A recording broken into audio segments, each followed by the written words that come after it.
Joining us now, Faiza Shaheen, the Director of the Centre for Labour and Social Studies, and Robert Colvile, the Director of the Centre for Policy Studies. And you've been making the case, Faiza, that actually the current status can't last, that it is time for renationalisation. Yeah, look, the privatisation of water hasn't worked and it doesn't make sense. It doesn't make sense on a very basic level. It's a natural monopoly. So Thames Water is my provider.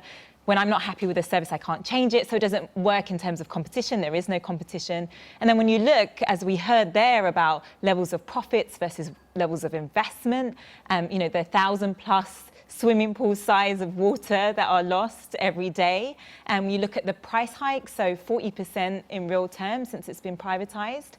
And it's very difficult to make the case for why it is. And actually, we are the odd ones out. We forget that actually England, you look at Wales, you look at Scotland, you look at Northern Ireland, all of those places run their water for non-profit or as publicly owned. It must be, Robert, the cushiest job in the world being a water company boss. You have your customers determined by geography and your prices determined by the regulator. And as long as you're not basically poisoning people, you rake in the profits. I mean, it's crazy, isn't it? Well, the weird thing about this whole debate is that the politician in Britain who has been rudest about the water companies recently isn't Jeremy Corbyn, it's Michael Gove. If you read his speech to Water UK, it's absolutely excoriating about the behaviour of the water companies. But if you go back and look at why privatisation happened, the weird thing about this whole debate, and especially the focus on leaks, one of the big reasons that privatisation happened was because there were too many leaks. Because what happened was that when the water networks were publicly owned, they were in competition for capital with everything else the government wanted to spend money on, and so the government simply never got around to spending money on the water industry. But it sounds like even under privatisation, they still haven't got around to fixing the leaks. No, leaks are down by a third. Interruptions to supply are down fivefold. I mean, you reference the fact that prices have risen, and prices have risen. But prices have risen because the private industries and their investors have had to pump enormous amounts of money into fixing a decrepit Victorian infrastructure. These leaks are not new. We have been losing. Sorry. Yeah, I mean, I find it really interesting in the sense of you making that argument when CEOs are getting paid on average 1.2 million plus a year. I mean, it's a huge amount of money when there are these daily leakages.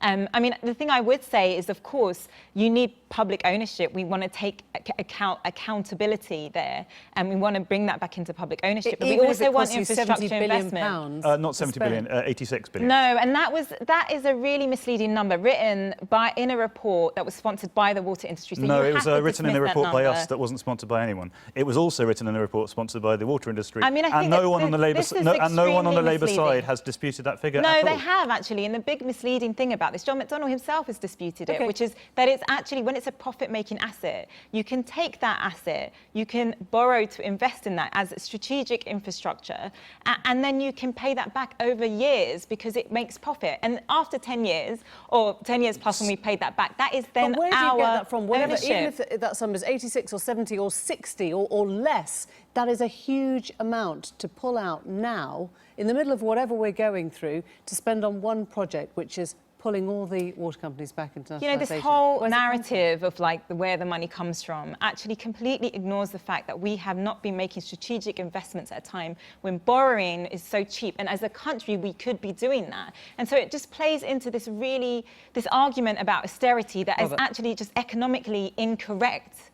Well, A, that's nonsense, but also, I mean, if you say to people, we're going to put £86 billion on the national debt to nationalise the water industry, that's a very different thing from... That's the point. So there's two elements to this. The first is the upfront borrowing cost, 86, 90 billion at market rate, or you nationalise it for below market rate, in which case you have capital flight and no one ever wants to invest in this country again. The next part of that is how you then pay for the water industry going forward. Now, the estimates are that over the next 25 years, you'll need about 100 billion quid for new sewers, new reservoirs, new pipes. You're arguing that this is as good as it gets. This isn't as good as it gets. We can do way better. Yeah, we can do better if, instead of making the water industry work for profit, we make it work for people. Alternatively, we could, as Ofwat has recommended, introduce retail competition at the water level, saving people £3 billion. I would rather say than they are. That's the question. Absolutely. So why haven't they done it in all this time? As Michael Gove has said, there are Ofwat and this is not a market. This is a series of effectively regulated private monopolies. The amount of profit that these companies can make is actually tied to the amount they invest in improving their infrastructure. I mean, You know, the Michael, Ofwat, Faiza, Thames last Water. word. You I find it really mentioned interesting, Thames this point Water has about been Michael fined. Gove, Thames because Water has been fined 110 Last million quid. I guess Michael Gove today bringing them in, but essentially it's a PR stunt. They don't answer to Michael Gove, they answer to profit, their shareholders. They answer to Ofwat. And what actually the idea that Labour Party is saying is let's bring that back to the water, our right to water, back into its rightful No one from the owners, Labour Party public. has shown a shred of evidence that doing this will produce cheaper bills for We've run out consumers. of time. Thank you both very much. Thanks for coming in.